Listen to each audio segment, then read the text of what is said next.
What actually motivates the ultra-wealthy to keep growing their money? I mean, you'd probably think it's just pure greed, right?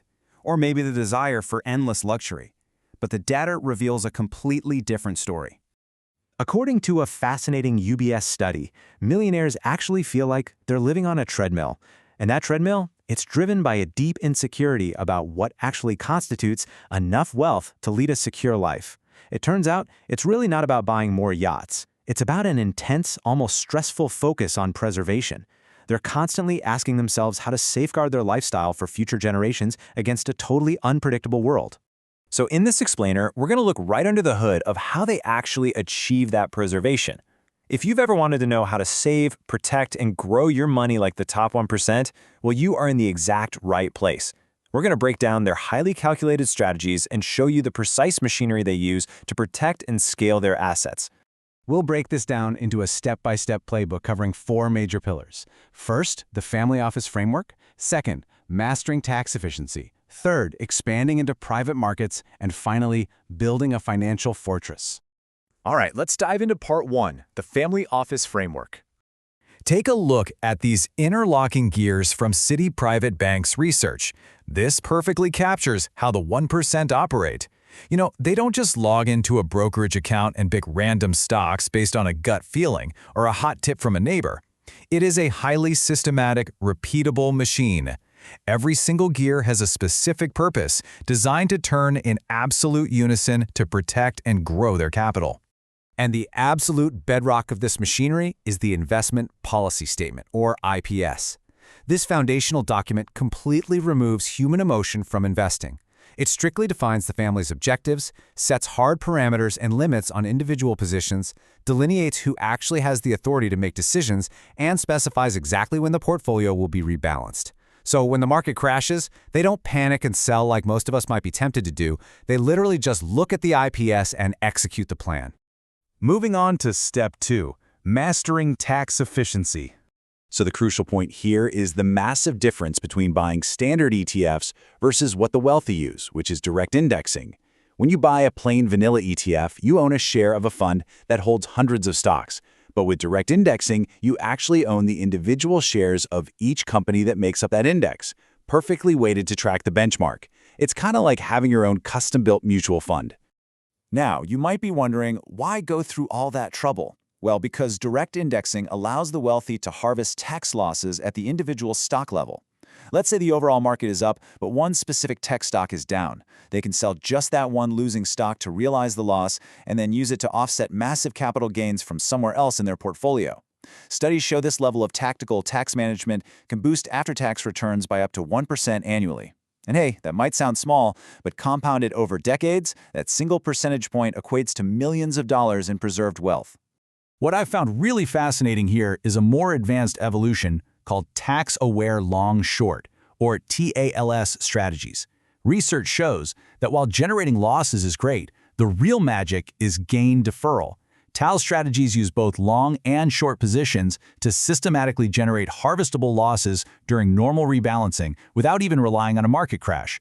Meanwhile, they intentionally defer their gains. Because think about it, realized gains create immediate tax bills, but deferred gains allow that capital to compound tax-free for years.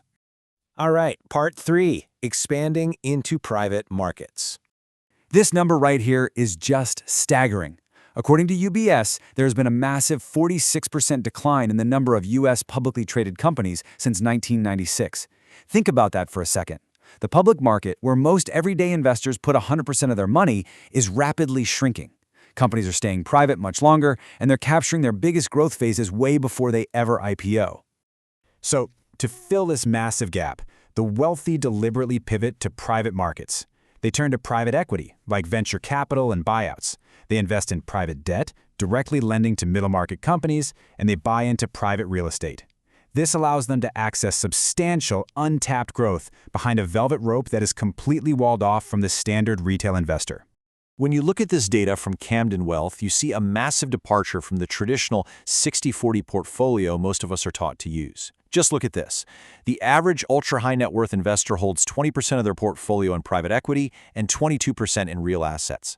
Public equities only make up 26%. They're intentionally structuring their wealth to capture private market premiums, all while holding a healthy 11% in cash to deploy whenever opportunities arise. Now, obviously, private markets are highly illiquid. Most people panic if they can't access their cash on a Tuesday, right? But the 1% don't see this as a scary risk. As this UK multifamily office founder points out, they deploy capital consistently across a decade. They treat illiquidity as a feature, not a bug. It literally forces them to hold through short-term market shocks, using it as a long-term compounding advantage. Which brings us to our final pillar. Part 4. Building a financial fortress. It's absolutely vital to understand what asset protection actually is. Look, it's not about dodging government taxes illegally or, hiding money in a suitcase.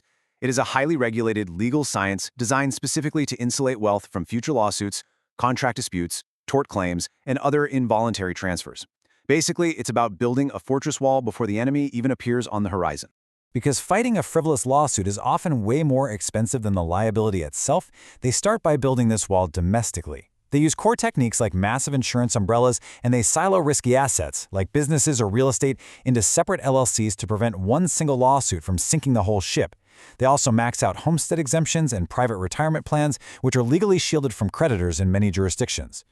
But for even stronger protection, they don't just stop at the border. They combine these domestic tactics with foreign structures. A classic example is setting up trusts in places like the Cook Islands. And no, it's not just for the nice beaches. The Cook Islands have specific designer legislation, laws literally crafted from the ground up to deter foreign creditors and protect the assets of the trust setter. It makes accessing that wealth incredibly difficult, expensive, and legally exhausting for anyone trying to take it. So, when you step back, you can really see how all of this builds into a cohesive whole. Looking back at our gears from earlier, all these strategies, the strict policy statements, the tax-aware indexing, private market allocations, and legal shields, they don't exist in isolation. They turn together in perfect integrated clockwork to create a self-sustaining ecosystem of wealth. So as you think about your own financial future and how to actually save and manage your money more like the top 1%, ask yourself this. Are you just reacting to the market and throwing darts at a board? Or are you building a comprehensive, emotionless wealth system? Thanks for joining me on this explainer. The blueprint is out there, so the question is, how will you build your fortress?